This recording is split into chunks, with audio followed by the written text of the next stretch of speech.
사랑하는 부곡중앙교회 성도 여러분, 1년 만에 문안드립니다. 잘 계셨죠? 네, 제가 말씀을 전하는 것은 제가 신대원 1학년 때 이후로 처음 전하는데 변한 게 저밖에 없는 것 같아요. 저는 더 나이 드는 것 같은데 우리 성도님들은 그대로신 것 같습니다. 참 감사합니다.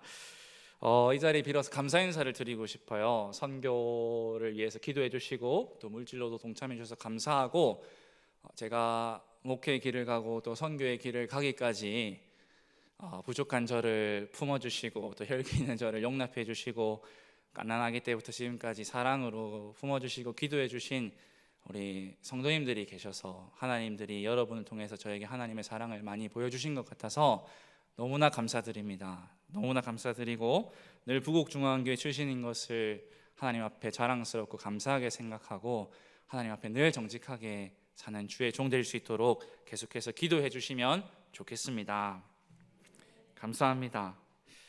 작년에 하나님의 부르심 앞에 벅찬 마음을 가지고 선교지로 나갔습니다.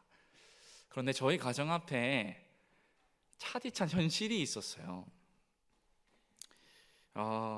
하지만 근데 제가 여러분들 앞에서 고백할 수 있는 것은 그런 차디찬 현실 속에서도 하나님의 은혜는 끝이 없구나 하는 것을 제가 작년 경험을 통해서 많이 알게 되었습니다.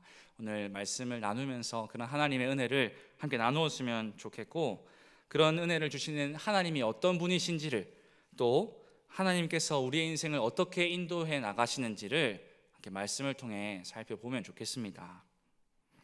오늘의 본문 출애굽기 17장 1절부터 7절까지의 말씀은요, 총 4개의 장면으로 나눠볼 수 있겠습니다.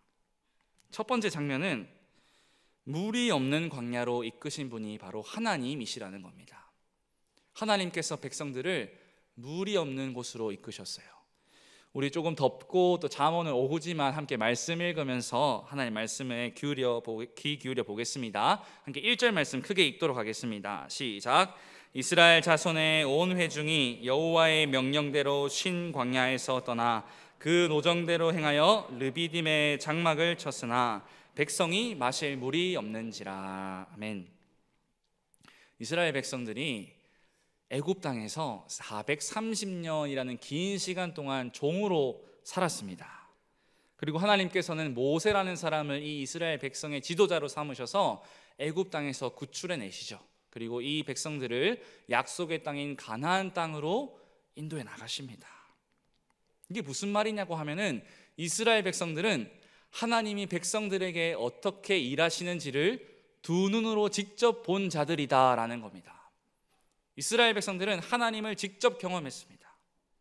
10가지 재앙을 애굽 땅에 내리실 뿐만 아니라 홍해를 가르시고 낮에는 구름 기둥으로 밤에는 불 기둥으로 인도하시는 분이 하나님이시라는 것을 이스라엘 백성들이 직접 경험했다는 말이죠. 오늘 우리가 살펴보고 있는 출애굽기 17장 또한 출애굽 이후에 2달 반 정도밖에 지나지 않은 시점이에요. 그 말은 애굽을 떠나 가나안으로 가는 여정 중에 있는 이스라엘 백성들이 계속해서 하나님의 기적을 경험하고 있다라는 말입니다. 성경은 이스라엘 백성들이 신 광야에서 떠나서 르비딤이라는 곳에 장막을 쳤다라고 말하고 있습니다. 그런데 여기서 문제가 하나 발생합니다. 무엇이 문제였죠? 뭐가 없어요? 물이 없어요. 르비딤에는요, 마실 물이 없었습니다. 이스라엘 백성들이 애굽을 떠나서 가나안으로 가는 그 길은요, 다 광야예요. 물이 없다는 말입니다. 물이 없으면 그 어떤 생명도 살아남을 수가 없습니다. 그런데 다시 한번 성경을 한번 보겠습니다. 잘 보세요. 제가 읽어드릴게요. 이스라엘 자손의 온 회중이 여호와의 명령대로 신 광야에서 떠났다. 백성들이 자발적으로 그 물 없는 르비딤에 간 것이 아니라 하나님께서 그들을 향하여 물이 없는 이 르비딤 광야로 자리를 옮기라고 명령하셨다는 것을 알 수 있습니다.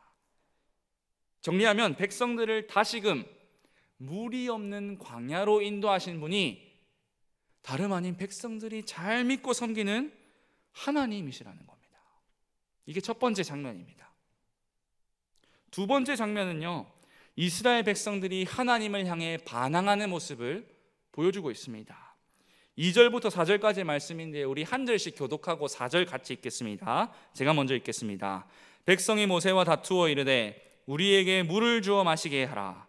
모세가 그들에게 이르되 너희가 어찌하여 나와 다투느냐? 너희가 어찌하여 여호와를 시험하느냐? 거기서 백성이 목이 말라 물을 찾으매 그들이 모세에게 대하여 원망하여 이르되 당신이 어찌하여 우리를 애굽에서 인도해 내어서 우리와 우리 자녀와 우리 가축이 목말라 죽게 하느냐? 모세가 여호와께 부르짖어 이르되 내가 이 백성에게 어떻게 하리이까? 그들이 조금 있으면 내게 돌을 던지겠나이다. 아멘. 물이 없는 광야에 이르러서 진을 치도록 인도하신 하나님께 이스라엘 백성이 이제 드디어 온갖 불평을 늘어놓습니다. 원어 성경을 보니까요, 백성이 원망을 넘어서서 하나님을 경멸했다라고 되어 있어요. 자신들은 하나님 말만 믿고 따라왔는데 어떻게 하나님께서 자신들을 이토록 비참한 처지에 놔둘 수 있냐는 겁니다. 어떻게 선하신 하나님이 물이 없는 곳으로 우리를 인도하셔서 죽게 하느냐는 거예요. 게다가 이들은 하나님께서 세우신 자신들의 지도자 모세하고도 언쟁을 벌입니다. 당장이라도 마실 물을 주십시오. 우리가 목말라 죽겠습니다.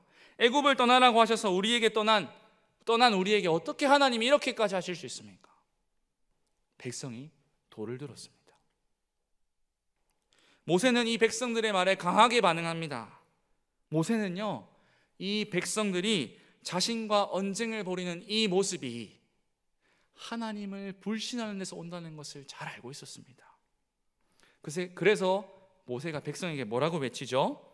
2절입니다. 모세가 그들에게 이르되 너희가 어찌하여 나와 다투느냐? 너희가 어찌하여 여호와를 시험하느냐?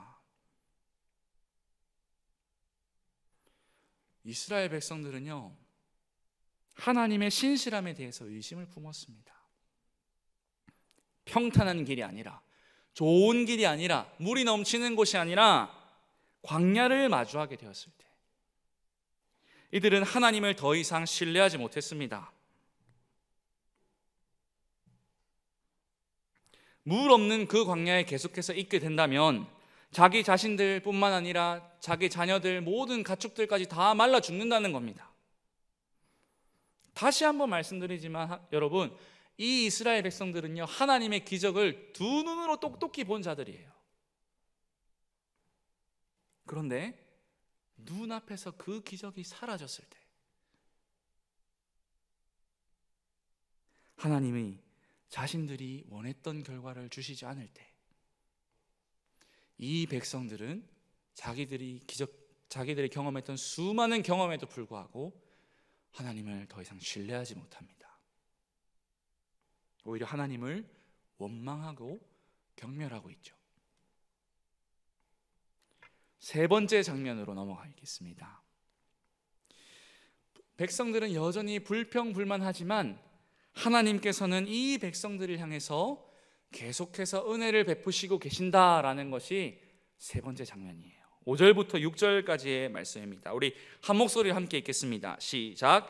여호와께서 모세에게 이르시되 백성 앞을 지나서 이스라엘 장로들을 데리고 나일강을 치던 내 지팡이를 손에 잡고 가라. 내가 호렙산에 있는 그 반석 위 거기서 내 앞에 서리니 너는 그 반석을 치라. 그것에서 물이 나오리니 백성이 마시리라. 모세가 이스라엘 장로들의 목전에서 그대로 행하니라. 아멘. 하나님께서 자신에게 부르짖던 모세를 향해 응답하십니다. 이스라엘 장로들 몇 명하고 함께 이스라엘 백성들 앞에 서서 나일강을 치던 그 지팡이를 가지고 반석을 치면 물이 나온다는 거예요. 그런데 지금 본문에서 중요한 것은 지팡이가 아닙니다. 지팡이가 어떤 특별한 능력이 있어서 물이 나오게 한 게 아니에요. 여기서 중요한 것은 하나님께서 자기 자신을 향해 계속해서 불평하고 원망하고 경멸하는 이 이스라엘 백성들을 향해서도 여전히 계속해서 물을 주신다는 사실이에요. 하나님께서는 이 광야에서 불평불만하는 이 백성들을 향해서 계속해서 물을 허락하십니다. 그래서 모세는 반석을 치면 물이 나와서 백성이 마실 수 있다는 여호와의 말씀을 듣고 하나님께서 명령하신 대로 행하죠. 그런데 성경을 자세히 들여다보니까 물을 주시겠다라고 하는 이 하나님의 말씀 앞에 한 문장이 더 있습니다.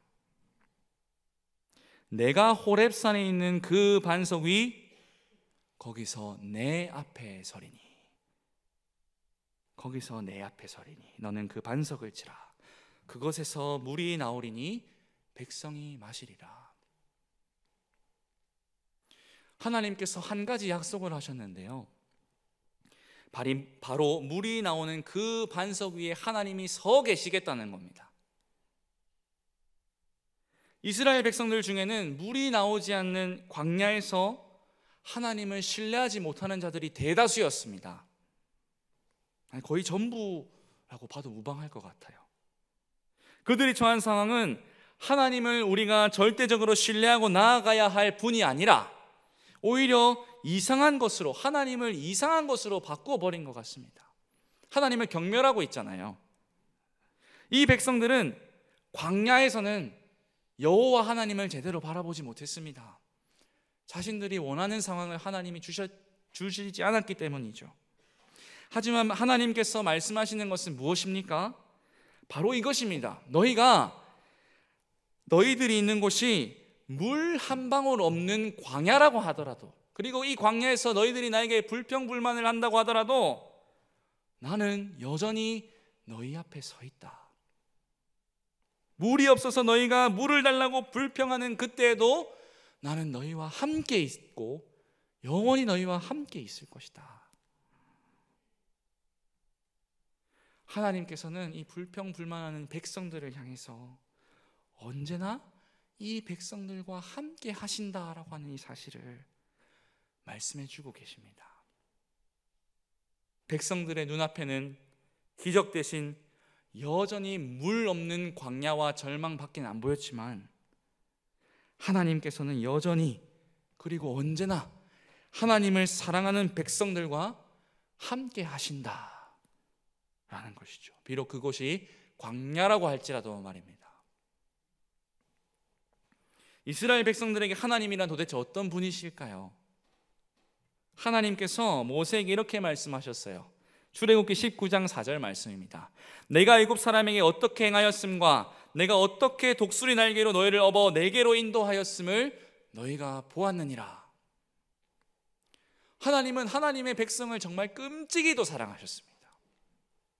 아무리 그들이 악하든, 아무리 그들이 하나님을 신뢰하지 못한다 한들 그들을 향한 하나님의 사랑은 변함이 없었습니다. 어떻게든 자신에게 반항하고 불평하는 이 백성들을 품어서 자신에게로 인도하시는 분이 사랑의 하나님이시다라는 거죠.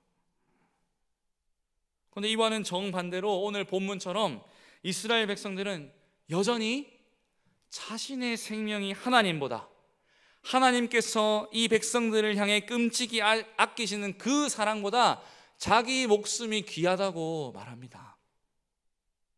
눈앞에 힘든 상황 속에서 당장이라도 물을 마시고 살아남는 것이 하나님의 자비로우심보다 더 중요하다고 생각하고 있거든요.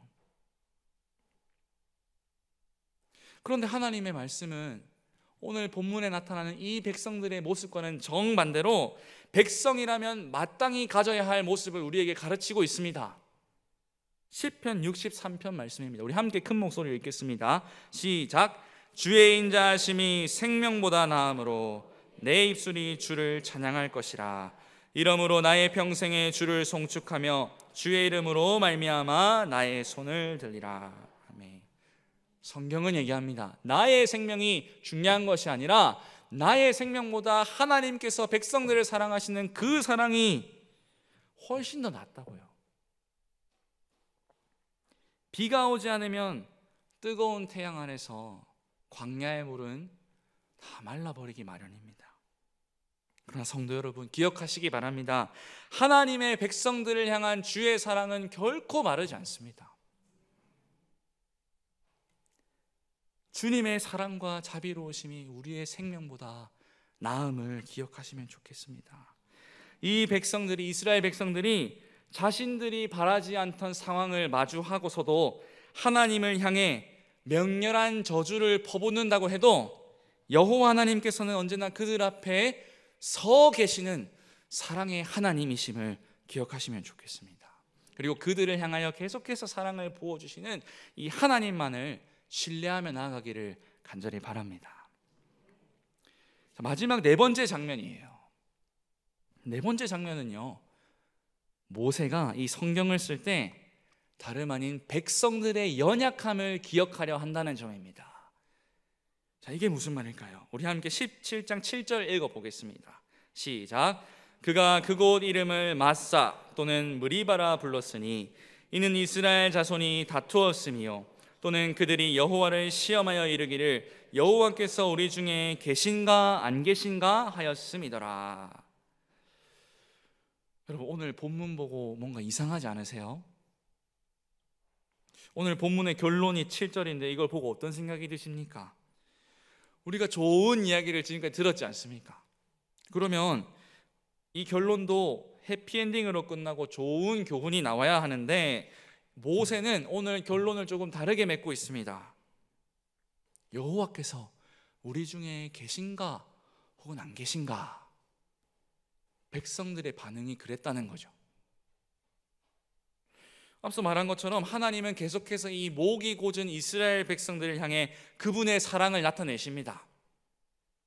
그런데 성경은 오늘 본문에 기록된 이 사건을 사용해서 우리 인간의 마음이 완악하다, 우리 인간의 마음의 완악함을 경계하라고 성경의 다른 곳에서 얘기하십니다. 시편 95편 말씀입니다. 너희는 무리바에서와 같이 또 광야의 마사에서 지냈던 날과 같이 너희 마음을 완악하게 하지 말지어다. 무리바라고 하는 이 뜻은 다투었다라는 뜻이고 마사라고 하는 뜻은 시험했다라는 겁니다.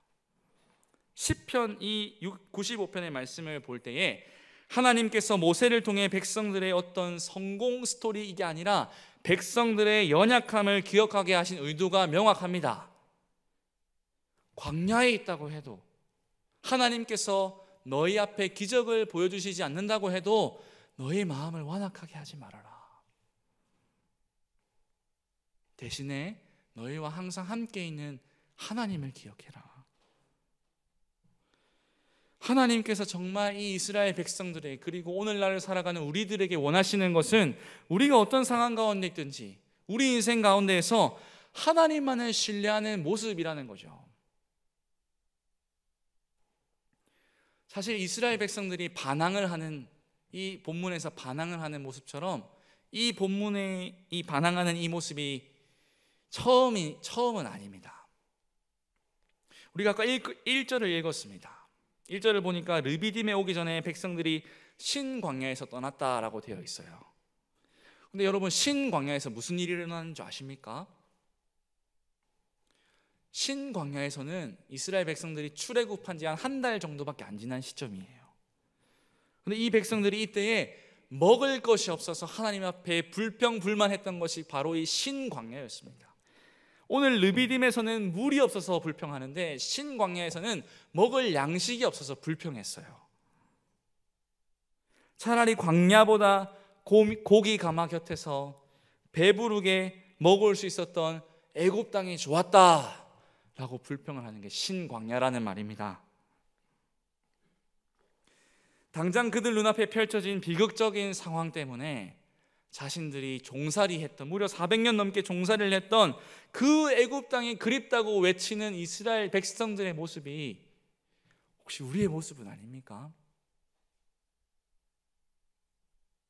그런데 이러한 백성들, 마음이 완악한 백성들을 너무나도 사랑하셨기 때문에 만나와 메추라기를 보내신 곳도 바로 이 신광야입니다. 이스라엘 백성들은 하나님께서 베푸신 음식들을 먹으며 배부르게 보냈습니다. 그런데 그 일이 지나고 불과 한 달밖에 지나지 않은 이 시점에 또다시 이 백성들이 물이 없다고 불평불만하고 있습니다. 네, 여러분, 질문이 하나 있습니다. 정말 하나님께서 광야에서 이스라엘 백성들과 함께 하지 않으셨습니까? 성경은 아브라함과 이삭, 야곱을 거쳐 요셉, 이 사람들을 거쳐 애굽에 살던 이스라엘 백성들이, 그리고 그들이 비록 종살이를 한다고 하더라도 그들을 구원해 내시고 광야를 지나 가나안 땅으로 이끄시는 그 모든 과정 가운데 하나님께서 함께 하셨다고 말합니다.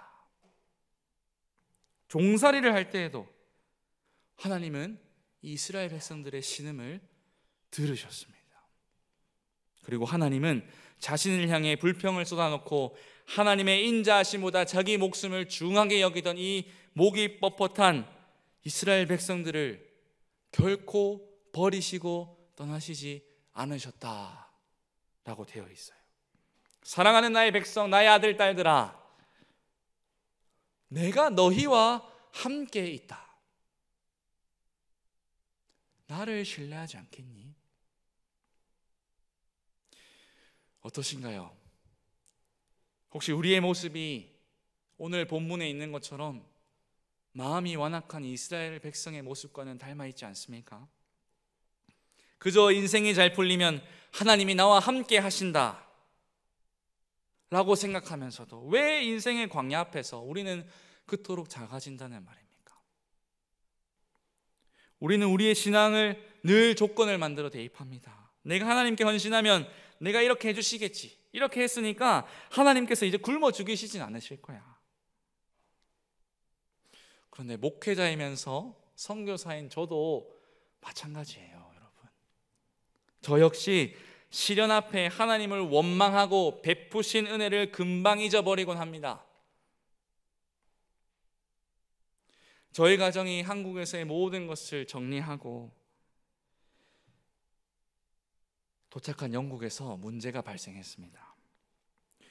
저희 가정이 선교선 로고스 호프를 타기 전에 영국에서 선교 훈련을 받기로 되어 있었습니다.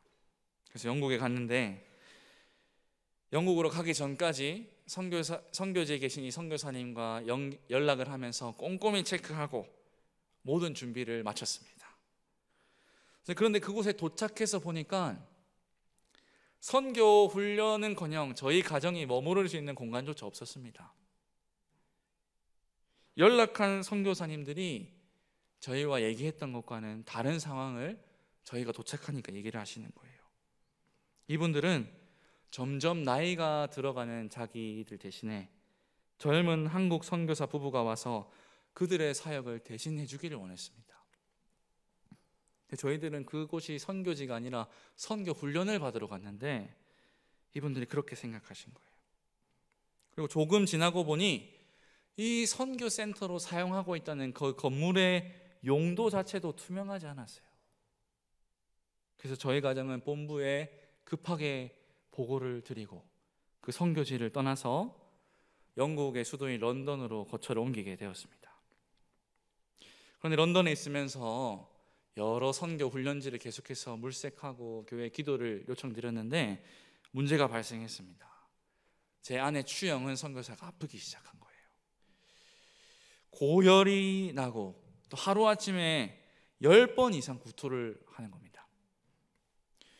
처음에는 이 선교 훈련지에 도착하자마자 생긴 불미스러운 일로 인해서 생긴 이 스트레스 때문에 그런 줄 알았어요.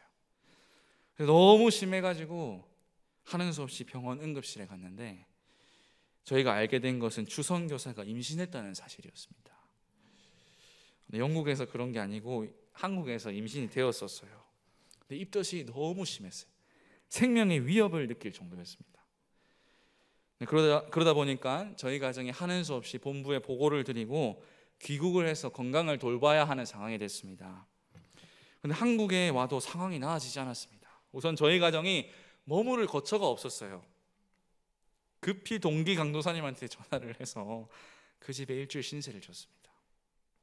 그리고 대구에 있는 선교사 안식관에서 한 달 정도 지내다가 저희 가정이 마침 선교로 나가기 전까지 새 들어 살던 집이 있었는데 그 집에 주인이 아직 안 구해, 집에 새 들어 사는 사람이 아직 정해지지 않은 겁니다. 그래서 4개월 정도 시간이 있어서 그 집을 옮기게 되었습니다. 근데 추선교사는 한국에 도착하자마자 바로 입원을 했습니다.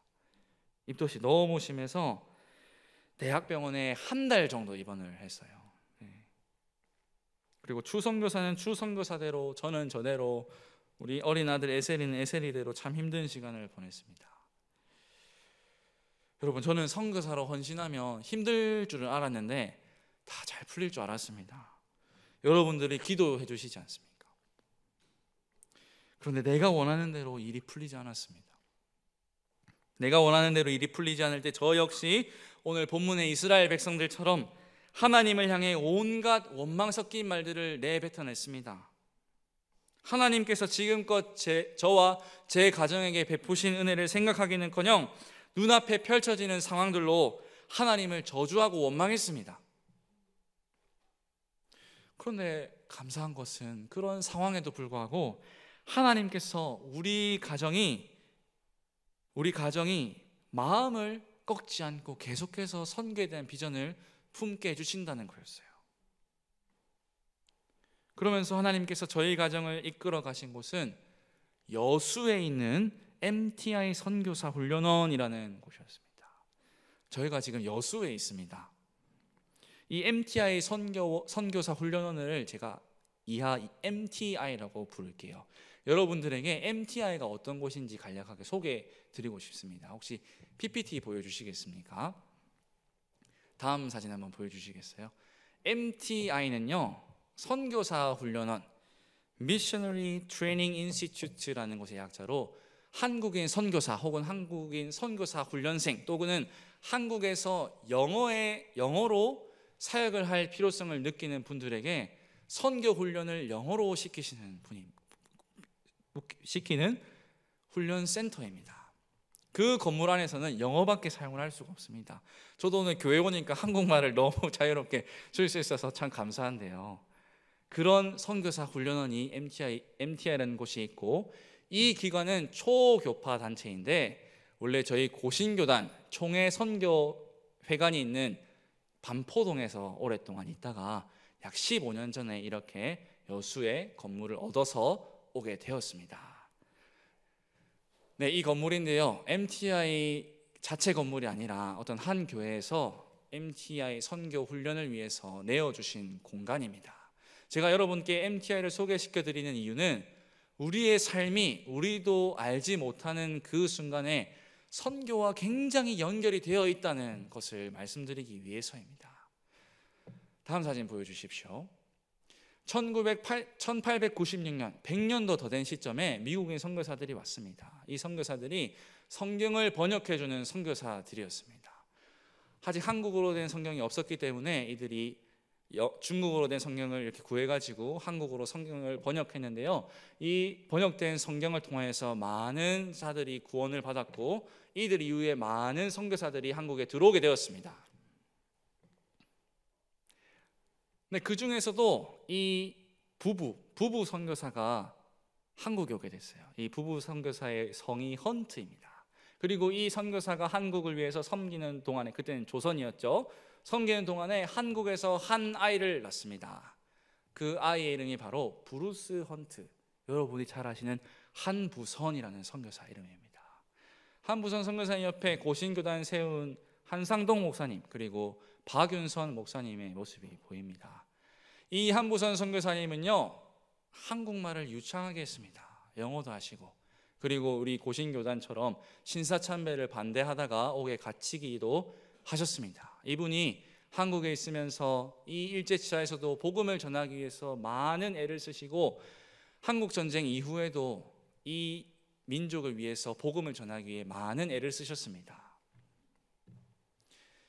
이 민족이 해방되고 그리고 한국전쟁 이후에 많은 어려움이 있었지 않습니까? 이 그림은 저 장림 쪽에 있던 문둥병촌에 한부선 선교사가 방문한 모습을 그림으로 그린 건데요, 이 선교사님이 문둥병 걸린 환자들을 위로하기 위해 찾아갔습니다.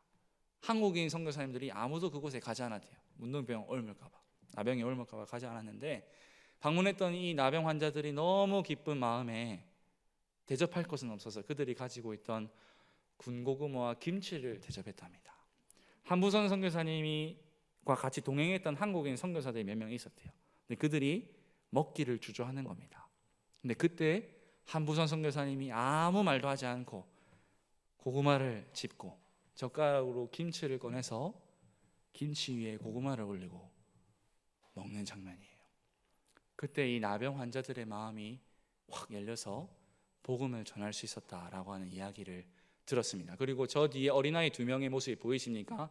앞에 사진 한번 다시 보여주시겠어요? 저 두 아이 중에 한 분이 저희 교단 선교사가 되어서 은퇴를 벌써 하셨습니다. 저희는 그런 선교의 역사들을 눈으로 보고 또 간접적으로 경험하곤 합니다. 브루스 헌트 선교사님이 한국에 이렇게 있으시면서 그가 속한 미국 OPC 교단에서 많은 선교사님들이 한국에 오셨습니다. 그 중에 오신 대표적인 선교사님 중에 한 분이 하비 콘이라고 불리는 선교사입니다. 저기 오른쪽에 두 번째 안경 끼신 분이 하비 콘 선교사님입니다. 우리말로도 이름을 바꾸셨어요.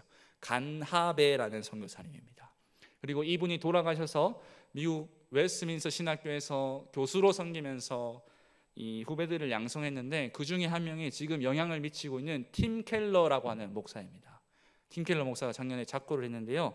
이렇게 선교를 통해서 많은 백성들이 하나님께로 돌아오는 이 복된 영광을 누리고 브루스 헌트 선교사님이 미국에 돌아가셔서 은퇴를 하고 지금은 하늘나라의 부름을 받았습니다. 그리고 이들과 깊은 연관을 가진 분이 또 한 분 있습니다.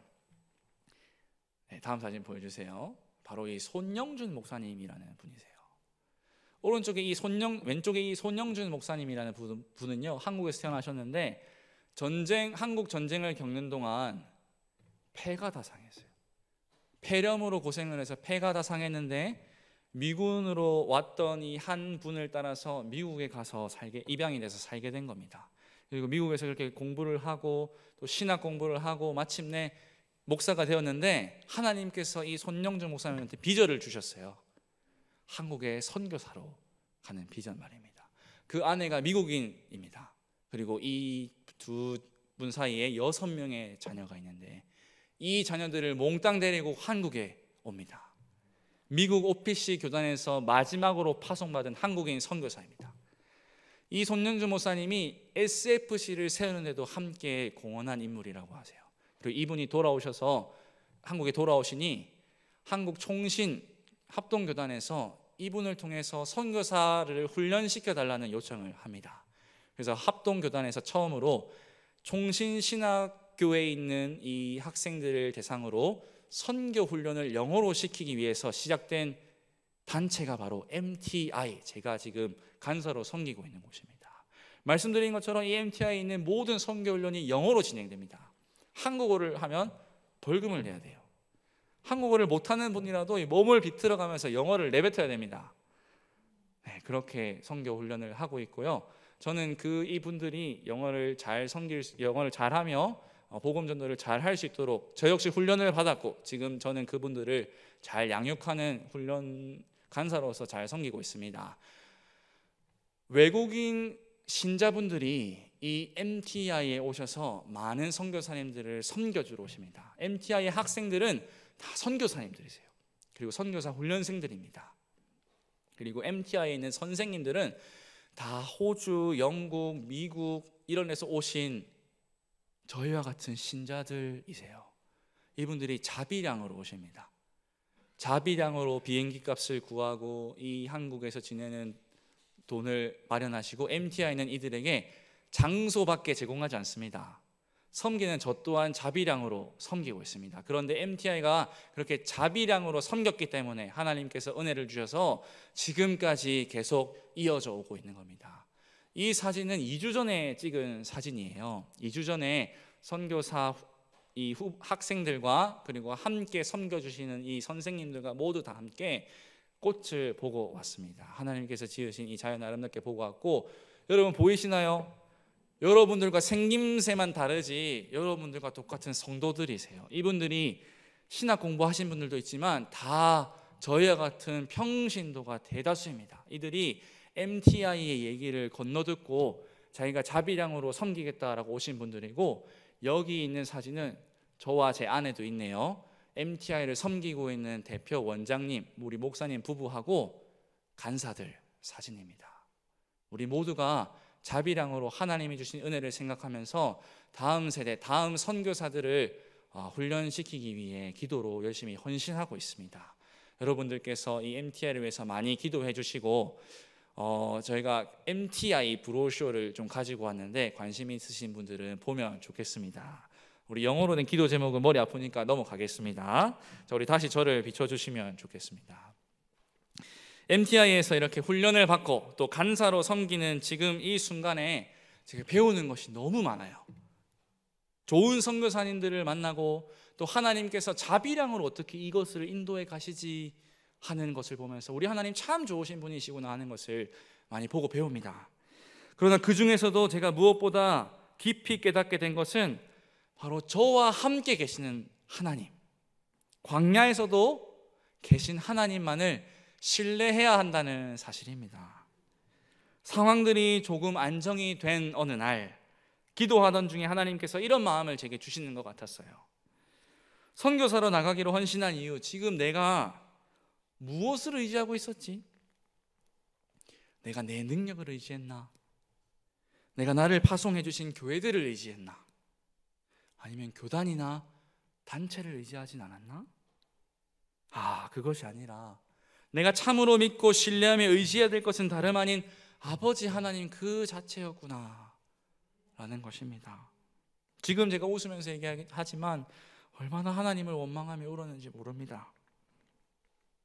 그렇습니다. 하나님께서는 작년에 저희 가정에게 보여주신 그 어려운 광야 같은 상황 속에서도 저와 저희 가정이 하나님만 의지하기를 바라셨던 것이었구나 라는 것을 깨달았습니다. 그리고 이것을 깨닫기 전까지 사실 저는 한국에 돌아와서 패배의식에 휩싸여가지고 그리고 대인기피증처럼 사람들을 만나지 못했어요. 전화벨 소리가 두려웠습니다. 그러나 여전히 나와 함께 계셔서 제가 그분만을 신뢰하기를 원하신다는 사실을 깨닫게 하셨을 때 지금 저는 선교사로 헌신한 적에 없어서는 안 될 가장 소중한 시간이 바로 작년부터 지금까지의 시간이었다라는 것을 믿음으로 고백할 수 있습니다. 다 하나님의 은혜이고 여러분의 기도 덕분인 줄 믿습니다. 사랑하는 부곡중앙교회 성도 여러분, 이처럼 연약한 저와 여러분을 향해서 하나님이 말씀하세요. 내가 너희와 함께 있다. 너희가 나를 향해 원망 섞인 말들을 쏟아내는 그 순간조차도 나는 너희와 함께 있다. 그러니 나만 신뢰하며 따라오지 않겠니? 우리는 배부르게 할 음식도 그리고 물도 없는 광야로 인도하신 하나님을 향하여 원망할 것이 아니라 하나님께서 언제나 우리와 함께 계신다는 이 말씀을 신뢰하고 나아가는 믿음이 필요한 줄 믿습니다. 하나님께서 우리 인생에 계신다는 이 말은요, 단순한 위로가 아닙니다. 성경이 말하는 진리예요. 하나님께서 자신의 자녀들에게 영생을 주시려 한다는 것은 진리입니다. 마태복음 1장 23절 말씀입니다. 보라, 처녀가 잉태하여 아들을 낳을 것이요 그의 이름을 임마누엘이라 하리라 하셨으니 이를 번역한즉 하나님이 우리와 함께 계시다 함이라.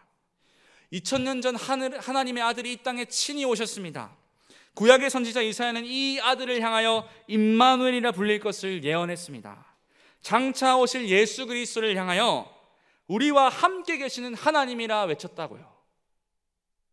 예수를 믿는 우리는요, 하나님이 함께 계시는 그런 자들인 줄 믿습니다. 그런데 예수님을 신뢰하는 것이 의미 없어 보일 때가 우리 삶에 있는 것 같습니다. 예수님을 신뢰하고 따르는 것보다 내 인생을 붙들고 사는 것이 더욱 가치 있어 보이고 귀한 것이라고 생각될 때가 종종 있는 것 같아요. 그러나 여러분, 사단의 속삭임에 넘어가시지 말기 바랍니다. 결코 이 세상의 음식이 중요하지 않습니다. 이 세상에서 우리의 갈증을 해결할 수 있는 수단은 결탄코 없습니다. 딱 한 분, 예수 그리스도 말고는 그 어떤 것으로도 우리의 이 갈망을 채울 수가 없어요. 예수 그리스도만이 우리의 참된 양식이자 참된 물이 되시기 때문입니다. 예수께서 이르시되 나는 생명의 떡이니 내게 오는 자는 결코 줄이지 아니할 터이요 나를 믿는 자는 영원히 목마르지 아니하리라. 누구든지 목마르거든 내게로 와서 마시라. 나를 믿는 자는 성경의 이름과 같이 그 배에서 생수의 강이 흘러나오리라. 예수님께서 자기 자신을 생명의 떡이자 생명의 물로 표현하신 이유는 바로 이스라엘 백성들이 광야에서 경험한 일과 깊은 관련이 있습니다. 하나님께서는 우리를 너무나도 사랑하셔서 눈에 보이는 음식과 물을 주셨어요. 그러나 이것을 넘어서서 친히 영원히 줄이지 않는, 목마르지 않는 생명의 떡과 생수가 되셔서 우리에게 주시는 분이 바로 예수 그리스도, 우리와 함께 계시는 아버지가 되신다는 말입니다. 사랑하는 여러분, 우리는 정말 예수 그리스도 안에 만족하는 삶을 살고 있습니까? 참된 양식이자 생명이신 예수로 충분한 인생을 살고 계신가요? 이 땅에 오신 하나님이신 그분을 참 의지하고 있습니까? 우리는 삶 속에서 눈에 보이는 양식과 물이 아니라 생명의 떡과 물이 되신 주님을 따라 이 세상 가운데 더욱 구별된 거룩한 성도로 부름받은 하나님의 백성이라는 이 정체성을 잊지 마시기를 주님의 이름으로 간절히 바랍니다. 예수님을 통해 하나님의 함께하심을 경험한 자들은, 예수님이 참된 하늘의 양식이자 생명수임을 고백하는 자들은 하나님이 자신들의 인생 가운데 계심을 의심하지 않습니다. 그들은 이스라엘 백성들처럼 정말 하나님이 우리와 함께 계시기나 해 하고 하나님을 원망하지 않습니다. 그 대신 자신이 인생의 어떤 광야를 지난다고 할지라도 이 땅에 친히 오신 하나님이신 예수 그리스도를 보며 하나님만을 신뢰하는 자들입니다. 사랑하는 부곡중앙교회 성도 여러분, 하나님께서 또다시 여러분을 물이 없는 광야로 인도하실 것입니다. 저 또한 그렇습니다. 그 어떤 희망조차도 보이지 않을 겁니다. 그럴 때 오늘 하나님의 말씀이 말씀하십니다. 하나님 한 분만을 신뢰하십시오. 우리의 유일한 희망은 우리의 모든 필요를 그의 피로 사신 예수 그리스도 안에서 하나님을 온전히 신뢰하는 일인 줄 믿습니다. 우리 인생 가운데 계신 예수 그리스도를 통하여 늘 우리와 함께 계시는 이 하나님만을 붙들고 나아가는 주의 복된 성도들이 다 되시기를 바랍니다. 여러분, 아까 말씀드린 것처럼 오늘 본문의 결론이 이상합니다. 함께 살펴봤던 시편 말씀처럼 완악하지 말라고 하고 또 오늘의 본문이 마사와 무리바로 불렸다라고 하는 사실로 마무리하는 이유가 있어요. 그 이유는 이스라엘 백성들 대부분이 여전히 그들 앞에 서 계신 하나님을 신뢰하지 못했다라고 하는 뜻입니다.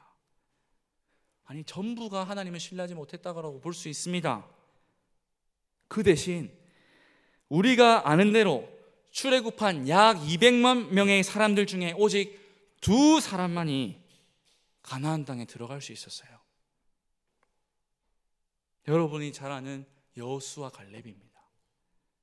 하나님께서는 가나안 땅 정복을 눈앞에 둔 이스라엘 새 지도자 여호수아에게, 그리고 오늘날 영적인 가나안 땅을 사모하며 이 땅을 살아가는 우리에게 이 말씀을 주시죠. 우리 담대하게 한번 읽어보겠습니다. 시작.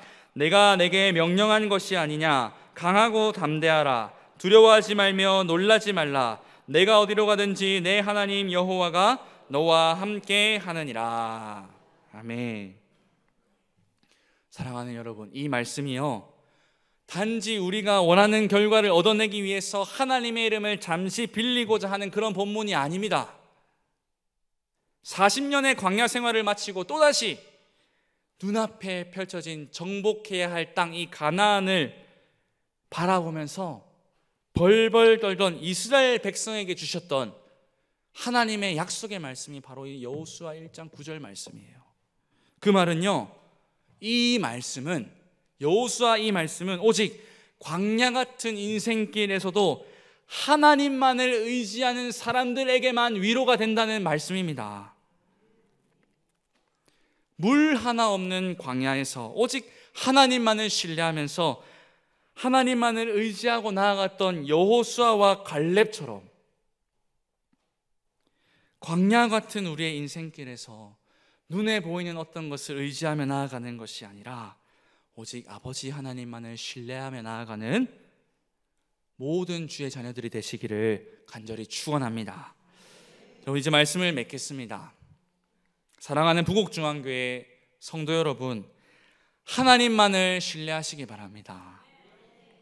주님께서 언제나 우리 앞에 서 계심을 잊지 마시기를 바랍니다. 광야를 지나는 우리에게 우리와 여전히 함께 계신다고 외치시는 그분이 내가 함께 하고 있다고 강하고 담대하라고 외치시는 그 하나님이 바로 우리의 아버지가 되십니다. 우리의 환경을 넘어서서 일하시는 아버지 하나님을 가슴 깊이 생각하며 오직 그분만을 신뢰하며 나아가시는, 우리의 삶이 광야 같다 하더라도 이 광야에서도 여전히 함께 하시는 하나님만을 신뢰하며 나아가는 저와 우리 부곡중앙교회 모든 성도들 되시기를 주님의 이름으로 간절히 기도드립니다.